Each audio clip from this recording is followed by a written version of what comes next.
रामचरितमानस में बालकांड में एक प्रसंग आता है। जब मूर्ख रावण सीता जी को छलपूर्वक हर लेता है, उस समय श्री रघुनाथ जी मनुष्यों की भांति विरह से व्याकुल हैं और दोनों भाई वन में सीता जी को खोजते हुए फिर रहे हैं। जिनके कभी कोई संयोग वियोग नहीं है, उनमें प्रत्यक्ष विरह का दुख देखा गया। श्री रघुनाथ जी का चरित्र बड़ा ही विचित्र है। उसको पहुँचे हुए ज्ञानी जन ही जानते हैं। जो मंदबुद्धि हैं वे विशेष रूप से मोह के बस होकर हृदय में कुछ दूसरी ही बात समझ बैठते हैं। श्री शिव जी ने उसी अवसर पर श्री राम जी को देखा और हृदय में बहुत भारी आनंद उत्पन्न हुआ। उन शोभा के समुद्र श्री रामचंद्र जी को शिव जी ने नेत्र भर कर देखा, परंतु अवसर ठीक ना हो जानकर उनसे परिचय नहीं किया।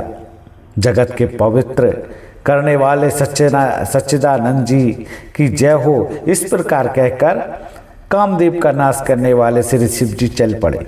कृपा निधान शिव जी बार बार आनंद से पुलकित होते हुए सती जी के साथ चले जा रहे थे। सती जी ने शंकर जी की दशा देखी तो उनके मन में बड़ा संदेह उत्पन्न हो गया।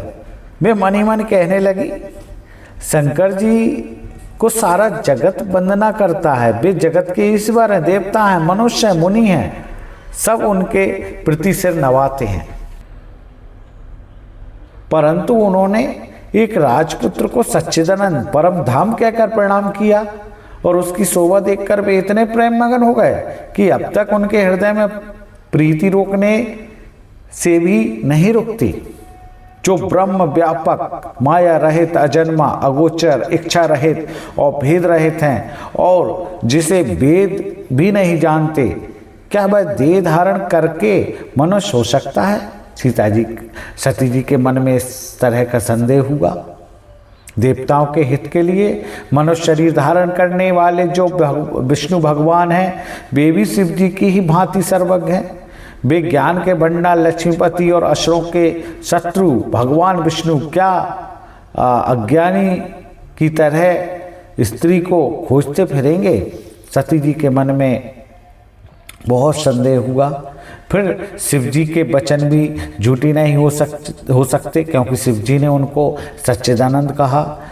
सब कोई जानते हैं कि शिव जी सर्वज्ञ हैं। सती के मन में इस प्रकार का अपार संदेह उठ खड़ा हुआ। किसी तरह भी उनके हृदय में ज्ञान का प्रादुर्भाव नहीं होता था। यद्यपि भवानी जी ने प्रकट कुछ नहीं कहा, पर अंतर्यामी शिव जी सब जान गए। वे बोले, हे सती सुनो, तुम्हारा स्त्री स्वभाव है, ऐसा संदेह मन में कभी नहीं रखना चाहिए। जिनकी कथा का अगस्त्य ऋषि ने गान किया और जिनकी भक्ति मैंने मुनि को सुनाई, ये वही मेरे इष्ट देव श्री रघुवीर जी हैं, जिनकी सेवा ज्ञानी मुनि सदा किया करते हैं।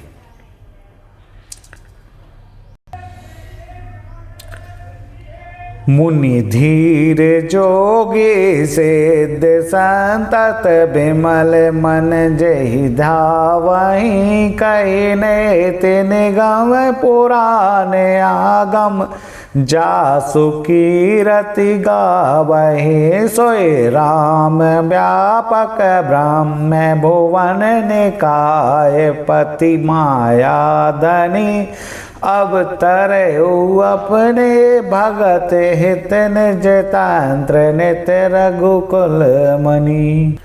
शिव जी ने कहा, ज्ञानी मुनि योगी और सिद्ध निरंतर निर्मल चित्त से जिनका ध्यान करते हैं तथा वेद पुराण और शास्त्र नेति नेति कहकर जिनकी कीर्ति गाते हैं, उन्हीं सर्वव्यापक समस्त ब्रह्मांडों के स्वामी मायापति नित्य परम स्वतंत्र ब्रह्म रूप भगवान श्री राम जी ने अपने भक्तों के हित के लिए अपनी इच्छा से रघुकुल के मणि रूप में अवतार लिया है।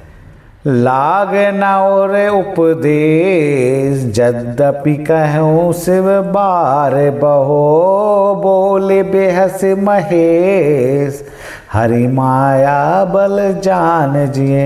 यद्यपि शिव जी ने बहुत बार समझाया, फिर भी सती जी के हृदय में उनका उपदेश नहीं बैठा। तब महादेव जी मन में भगवान की माया का बल जानकर मुस्कुराते हुए बोले, जो तो मेरे मन अति संदेह, तो किन जाए परीक्षा ले। तब लगी बैठे हूँ बट छाही, जब लगी तुम हो मोहि पाही। जो तुम्हारे मन में बहुत संदेह है तो तुम जाकर परीक्षा क्यों नहीं लेती? जब तक तुम मेरे पास लौट आओगी तब तक मैं इसी बड़ की छांव में बैठा हूं।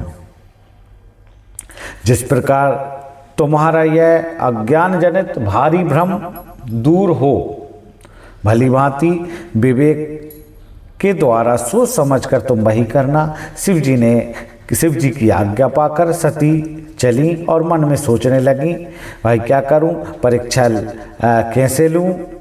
इधर शिव जी ने मन में ऐसा अनुमान किया कि दक्ष कन्या सती का कल्याण नहीं है। जब मेरे समझाने से भी संदेह दूर नहीं होता, तब मालूम होता है विधाता ही उल्टे हैं, अब सती का कुशल नहीं है। तब शिव जी ने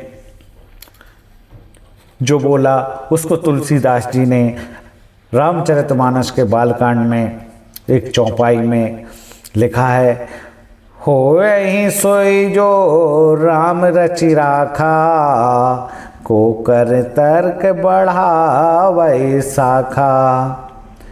अस कही लग जपन हरि नामा, गई सती जह प्रभु सुख धामा। जो कुछ राम ने रच रखा है वही होगा, तर्क करके कौन शाखा विस्तार बढ़ावे। मन में ऐसा कहकर शिव जी भगवान हरि का नाम जपने लगे और सती जी वहाँ गईं जहाँ सुख के धाम प्रभु श्री रामचंद्र जी थे। तो यहाँ पर इस संवाद में जो बताया गया है कि कभी कभी किसी को संदेह हो जाता है भगवान के रूप में या भगवान के होने का, तो कुछ लोग ऐसे होते हैं कि कितना ही आप समझा लो लेकिन वो नहीं मानते। जिस तरह सती जी को शिव जी ने बहुत समझाया, लेकिन शिव जी के समझाने पर भी सती जी उस बात को नहीं समझ पाई। तब कहीं जाकर ये चौपाई लिखी गई कि होए सोई जो राम रचि राखा, को करे तर्क बढ़ावे शाखा। तो इसका मतलब ये है कि कभी कभी हमारे जीवन में भी ऐसी घटनाएं हो जाती हैं कि हम सामने वाले को समझाना चाहते हैं लेकिन वो नहीं समझते। तो इसका मतलब सीधा सीधा ये है कि विधाता ने जो लिख दिया है वो ही होगा। अब तर्क वितर्क करने से कोई मतलब नहीं। इसलिए रामचरितमानस जो है, रामचरितमानस में एक एक चौपाई का अगर अर्थ अपने जीवन में उतार लें तो हमारा जीवन धन्य हो जाएगा। जय श्री राम।